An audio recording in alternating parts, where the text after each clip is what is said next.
Bismillahirrahmanirrahim. Assalamualaikum warahmatullahi wabarakatuh. Alhamdulillah.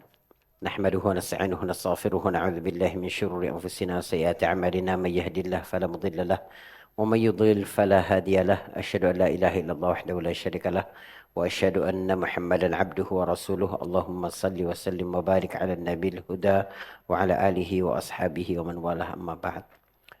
Saudara, seri kajian sirah nabawiyah kita pada hari ini adalah bagaimana Nabi Shallallahu Alaihi Wasallam menghabiskan hari-hari pertama di kota Madinah.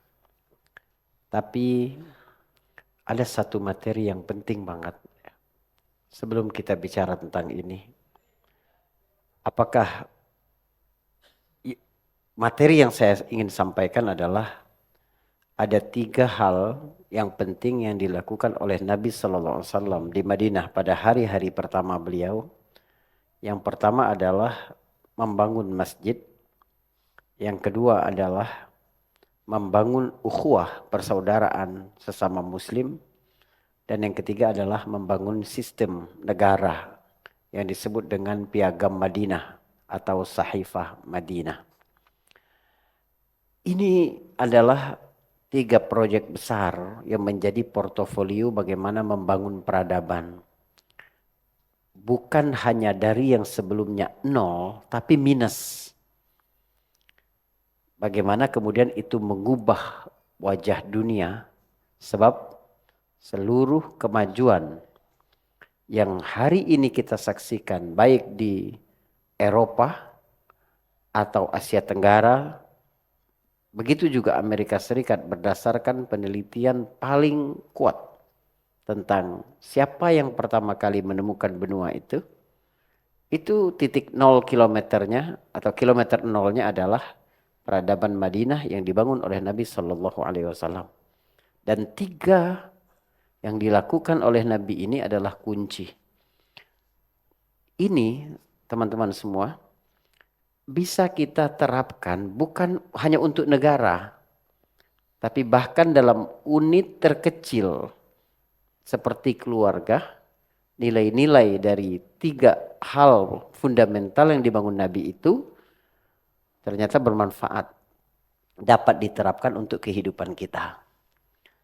Tapi ada materi yang sangat penting ya dalam kehidupan kita, dan ini sangat menyentuh keseharian, yaitu tentang konsep keberkahan, di mana Nabi Shallallahu Alaihi Wasallam berdoa kepada Allah sebagaimana hadis dari Anas bin Malik diriwayatkan oleh Imam Bukhari dan Muslim. Nabi berdoa, Allahumma ja'al bil madinati dhi'fai ma ja'alta bi Makkah minal barakah. Ya Allah, jadikanlah Madinah itu 2 kali lipat dibandingkan Mekah untuk urusan keberkahannya. Jadi secara umum Madinah itu adalah kota yang diberkahi bahkan dibandingkan dengan kota Mekah. Perhatikan. Urusan afdhaliyah atau keutamaan beramal tentu saja. Salat di Masjidil Haram menurut para ulama termasuk sahabat Nabi Ibnu Abbas, yang dimaksudkan dengan Masjidil Haram itu adalah seluruh tanah haram. Kota Mekah itu ada sebagian yang berada di tanah haram, tapi ada juga sebagian yang di luar itu. Misalnya Arafah itu sudah di luar tanah haram, tapi Mina itu masih tanah haram. Ya, Muzdalifah masih tanah haram. Nah, sholat di tanah haram itu pahalanya setara dengan 100.000 kali sholat di tempat di luar itu. Kecuali di Masjid Nabawi, dia setara dengan 1.000 kali sholat di tempat lain. Dan Masjid Al-Aqsa itu 500 kali dibandingkan dengan masjid lain. Tetapi tentang kehidupan, ternyata Madinah itu memang jauh lebih berkah. Kita menjalani hari di Madinah. Madinah itu memang konsep paling ideal untuk manusia dengan isu kesehatan mental hari ini, slow living-nya, work-life balance-nya, kemudian prison life-nya, itu luar biasa.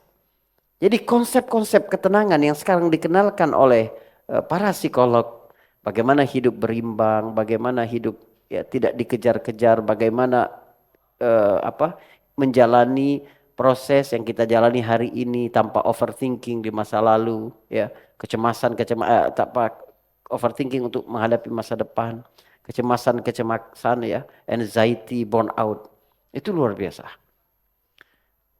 Ternyata kuncinya adalah doa Nabi yang singkat itu. Allahumma ja'al bil madinati di'fai ma ja'alta bi Makkah minal barakah. Saudara, kita bicara sedikit bagaimana kehidupan kita harus bergeser dari aktivitas yang penuh dengan kesibukan yang membuat kita letih dengan aktivitas yang membawa keberkahan. Hari ini saya tidak bawa materi untuk mengubah seluruh rutinitas, kesibukan, pekerjaan, jam kerja Anda, tidak sama sekali. Tapi kita sama-sama yuk bergeser dari hidup dalam budaya sibuk atau yang disebut dengan hustle culture kepada hidup dalam budaya berkah atau barokah culture. Apa beda keduanya? Banyak hal dalam hidup, cara memandang perkara-perkara yang sangat fundamental dalam keseharian kita, itu ditentukan apakah ini masih dalam jebakan budaya sibuk, hustle culture, atau sudah berada di dalam wilayah barokah culture. Barokah itu teman-teman sekalian adalah kebaikan Allah, al-khairul ilahi, ya, yang melekat pada sesuatu dan bertambah, ya, subut al-khairil ilahi wa ziyadatuh, adanya kebaikan ilahi pada sesuatu dan dia terus bertambah, itu keberkahan. Orang yang hidup di atas budaya sibuk, kenapa sampai merasa kurang waktu, merasa kurang pendapatannya, merasa tidak cukup, ya, merasa kosong dengan hidupnya. Sebab orang yang hidup di atas hustle culture itu menjadikan dirinya sebagai pusat kehidupan. Bahwa dia harus mengontrol segala sesuatu dalam hidup. Tanggung jawab semuanya di pundaknya.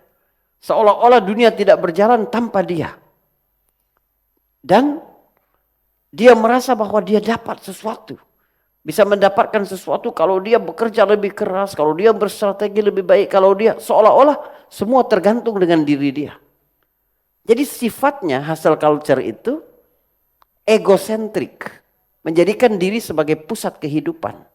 Sedangkan barokah culture itu bergeser kepada Allah sentrik, menjadikan Allah sebagai pusat kehidupan. Bedanya apa? Orang yang hidup di atas egosentrik, ketika dapat tawaran satu proyek bisnis, jabatan, proposal gitu ya. Yang pertama dia tanyakan adalah, aku dapat berapa dari sini? Resikonya bagiku apa? BEP-nya berapa lama? Keuntungan-keuntungan strategik kalau aku berada di jabatan itu apa? Selalu untuk diri dia.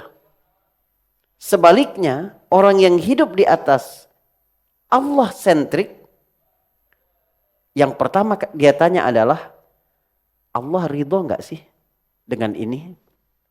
Ada enggak hukum-hukum Allah yang dilanggar? Ada enggak hak-hak orang lain yang kuambil? Kalau jawabannya ada, sebesar apapun keuntungan untuk diri dia enggak bakal ambil. Mohon maaf, aku enggak bisa. Wah, tapi ini proyek semua orang harus begini, kalau enggak tuh kamu enggak bakal dapat. Tidak. Berubah dari egosentrik kepada Allah sentrik tadi. Nah, cara orang yang hidup di atas barokah culture dan hustle culture, ini capek banget, kita banget ini. Kita hidup di atas hustle culture itu melihat beberapa hal-hal yang sangat fundamental dalam hidup itu berbeda. Misal, cara melihat waktu. Di dalam hustle culture, orang-orang melihat waktu itu sebagai resource yang terbatas. Akhirnya ada kekhawatiran terus. Waktunya nggak cukup. Deadline-nya sebentar lagi. Dikejar-kejar.